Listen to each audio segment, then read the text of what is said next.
જય દ્વારકાધીશ મિત્રો, આપ સૌનું સ્વાગત છે આપણી યુટ્યુબ ચેનલમાં અને હું છું ભરત આહિર।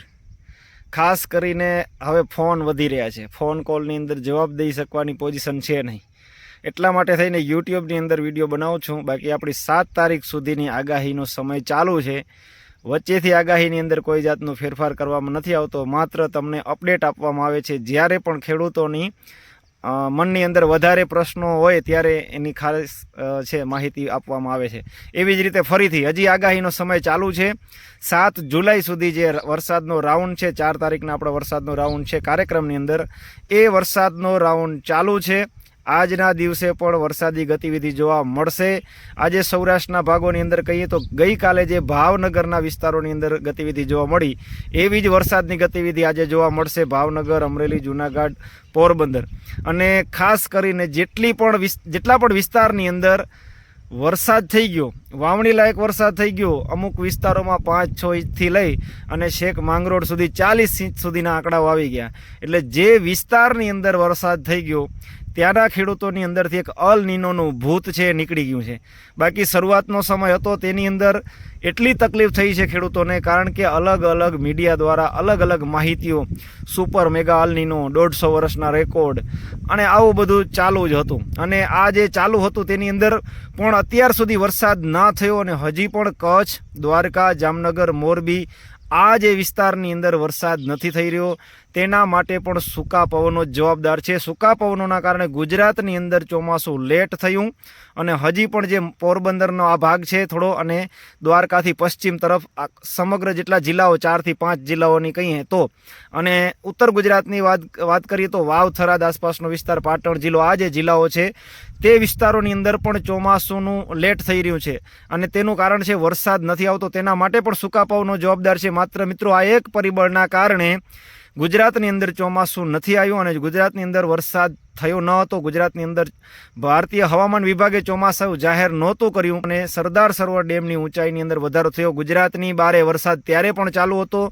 અને ખૂબ સારો ચાલુ હતો, જેના વિશે વાત પણ આપણે આગળના વિડીયોની અંદર કરી હતી। એટલે ગુજરાતને માત્ર અલ નીનોની નડતર થાય એવું કોઈ દેખાઈ રહ્યું નથી।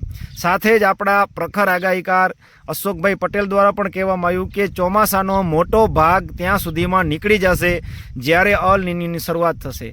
તો આ જે લોકો ડર ઊભો કરી રહ્યા હતા એ ડર નીકળી ગયો છે અને ખાસ કરીને એમનો ફુગ્ગો ફૂટી ગયો છે। જેટલું પણ જે બિલ્ડઅપ કરી રહ્યા હતા અલ નીનો માટેનું, અને કદાચ નબળું ચોમાસું જાય તો જે ઠેકડા દેવા માટેની તૈયારી કરી રહ્યા હતા એમના માટે થોડોક નિરાશા થઈ છે અને ખેડૂતોમાં ખુશીનો માહોલ છે। જે ખાસ કરીને ઘેડ વિસ્તાર, જૂનાગઢ જિલ્લો, અમરેલી જિલ્લો, ભાવનગર, બોટાદ, રાજકોટ, જેની અંદર જે જસદણ, વિછિયા સુધીના વિસ્તારોની અંદર પણ ખૂબ સારો વરસાદ, જે કાયમી નબળા તાલુકાઓ રહે છે તેની અંદર।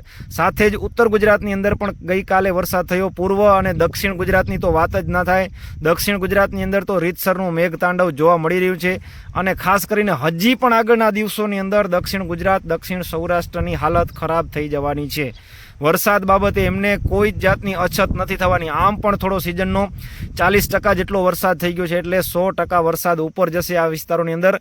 અને મેં તમને ઉનાળાની અંદર વિડીયો બનાવીને કહ્યું હતું 100 ઇંચ સુધીના વરસાદના વિસ્તારો દેખાશે, તાલુકાઓ આવશે, 100 ઇંચ વરસાદ, તો 100 ઇંચ વરસાદના પણ તાલુકાઓ આવશે। દક્ષિણ ગુજરાતના તાલુકાઓ દર વર્ષે આવતા હોય, એમાંથી ઘણી વખત 6 હોય છે, ઘણી વખત 14-15 તાલુકાઓ પણ 100 ઇંચ સુધીના પહોંચતા હોય છે।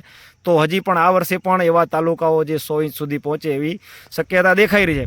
ખેડૂતોની અંદર હવે જે પ્રશ્ન છે ખાસ મોરબી, જામનગર, દ્વારકા, પોરબંદરનો ભાગ અને જે વરસાદ થયો તેની અંદર પણ છૂટાછવાયા વિસ્તારો બાકાત રહી ગયા છે। ગયા વર્ષે મિત્રો ઉપલેટા તાલુકો જેમ બાકાત રહી ગયો હતો, એવી જ રીતે ઘણા બધા વિસ્તારો વચ્ચે સેન્ટરની અંદર રહી ગયા છે, જેની અંદર જૂનાગઢ જિલ્લાના પણ છે, અમરેલીના છે, ભાવનગર જિલ્લાના વિસ્તારો પણ છે કે જ્યાં વાવણી લાયક વરસાદ નથી થયો। પણ મિત્રો આ જે વરસાદ છે તે કોઈ મજબૂત સિસ્ટમનો હતો નહીં અને મજબૂત સિસ્ટમની જરૂર હતી સૂકા પવનો હટાવવા માટે, પણ એ સિસ્ટમ પણ આપણા ભાગ્યની અંદર આવી નથી। માત્ર આને પ્રી મોન્સૂન એક્ટિવિટીનો વરસાદ પણ કહી શકાય એવો વરસાદ આ સિયર ઝોનના કારણે જે વરસાદ થઈ રહ્યો હતો તેની અંદર અમુક ભાગો છે તે બાકાત રહી ગયા અને 50 કિલોમીટરની અંદર વરસાદ હોય, 50 કિલોમીટર દૂર ત્યાંથી વરસાદ ઓછો થઈ જાય અથવા નહીવત થઈ જાય એવા પણ આંકડાઓ આપણે જોયા છે. આગળના સમયની વાત કરીએ તો આગળના સમય માટે કોઈ ચિંતા કરવા જેવું છે નહીં. દ્વારકાનો ભાગ છે તેની અંદર જામનગર, અમરેલી જિલ્લો, દ્વારકા સંપૂર્ણ જિલ્લો અને તેના ખંભાળી આસપાસના વિસ્તારોમાં ઘણી જગ્યાએ વાવણી થઈ છે, પણ આછી વાવણી થઈ છે, એક જેમ મજબૂત વાવણી નથી થઈ. તો દ્વારકાના વિસ્તારો, જામનગરના વિસ્તારો, પોરબંદર જિલ્લાના વિસ્તારો, મોરબી જિલ્લો, સુરેન્દ્રનગરનો ભાગ, ઉત્તર ગુજરાતના જે ભાગો સુરેન્દ્રનગર અને લાગુ વિસ્તાર જે રણ વિસ્તાર છે તેની આસપાસનો વિસ્તાર અને કચ્છ જિલ્લો, આ તમામ વિસ્તારોની અંદર હજી પણ 2 દિવસની આપણે આગાહીનો સમય ચાલુ છે. તેની અંદર પણ ઘણા બધા વિસ્તારો કવર થશે.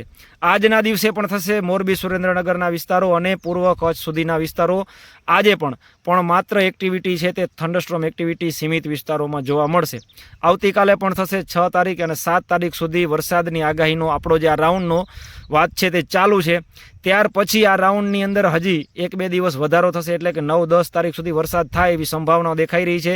તો કોઈ ચિંતા કરવાની જરૂર નથી. 15 જુલાઈ આવતા મેં અગાઉ પણ કહ્યું છે કે ચોમાસાનું ચિત્ર 15 જુલાઈએ ક્લિયર થઈ જશે. માત્ર વાત એટલી છે કે ખેડૂતોને હવે જે બીજા વિસ્તારોમાં વરસાદ થતો હોય તેના વિડીયો અને ફોટા અને આવતા હોય ને મેસેજ મળતા હોય કે 40 ઇંચ વરસાદ માંગરોળની અંદર થઈ ગયો અને કચ્છની અંદર હજી ક્યાંય શુભ શરૂઆત નથી થઈ એમ કહેવાય. પશ્ચિમ કચ્છ, દ્વારકા જિલ્લો સંપૂર્ણપણે 100% ખાધમાં હતો આ જુલાઈ મહિનાની શરૂઆતમાં. તો એ તમામ ખેડૂતોને ચિંતા હોય જરૂરી છે, પણ તમામ વ્યક્તિઓને ફોનની અંદર જવાબ આપવા, પછી ગ્રુપની અંદર સતત તમારા 24 કલાકની અંદર એક વખત મેસેજ હોય કે અમારે ક્યારે વરસાદ થશે.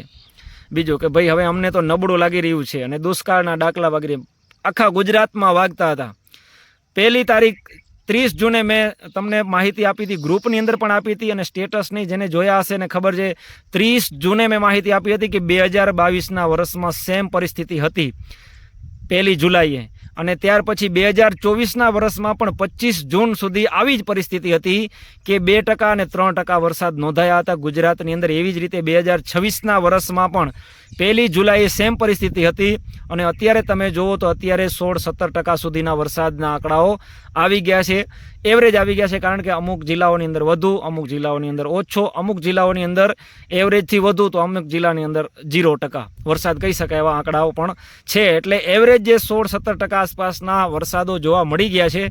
આગળના દિવસોની અંદર તેની અંદર વધારો થતો જશે. વિસ્તારની અંદર, પ્રમાણની અંદર 15 જુલાઈ સુધી તમારે રાહ જોવાની છે. આમ તો 7 જુલાઈએ ફરીથી આપણે નવા આગળના 7 દિવસ અથવા તો આગળના 5-10 દિવસનું આગોતરું અનુમાન અને જે કાંઈ માહિતી આપવાની હશે હવામાન બાબતની આપતા રહેશું, પણ સતત તમારી સાથે એંગેજ રહી શકાય એવું છે નહીં. અમારે પાણીની સગવડ હોવા છતાં વાવેતર નથી થયું, કારણ કે ફ્રી ટાઈમ નથી મળતો, બધું મેનેજ કરીને ચાલવું પડતું હોય, એમાં મેનેજ નથી થતું. એટલે છેલ્લે ફોન ઉપાડવાના પણ 1 દિવસ પૂરતા બંધ કરવા પડ્યા છે. તો કપાસની અંદર પાણીનું પિયત ચાલુ છે, તો તેના માટે થઈને ફોન ઉપાડવાના બંધ કર્યા છે મેં આજના દિવસ માટે.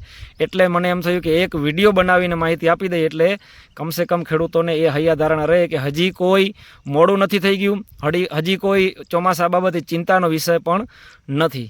તો મિત્રો, આ હતી આજની માહિતી. કોઈ ચિંતા કરવાની છે નહીં. અલ નીનોનું ભૂત છે તે સમગ્ર ગુજરાતના ખેડૂતોની અંદરથી ઉતરી જવાનું છે નજીકના દિવસોની અંદર. 15 જુલાઈએ જે કાંઈ ચોમાસું છે તે ફાઇનલ થઈ જશે કે ગુજરાતનું ચોમાસું કેવું છે, 15 જુલાઈ ફાઇનલ થઈ જશે. આપ સૌનો ખૂબ ખૂબ આભાર. જય દ્વારકાધીશ.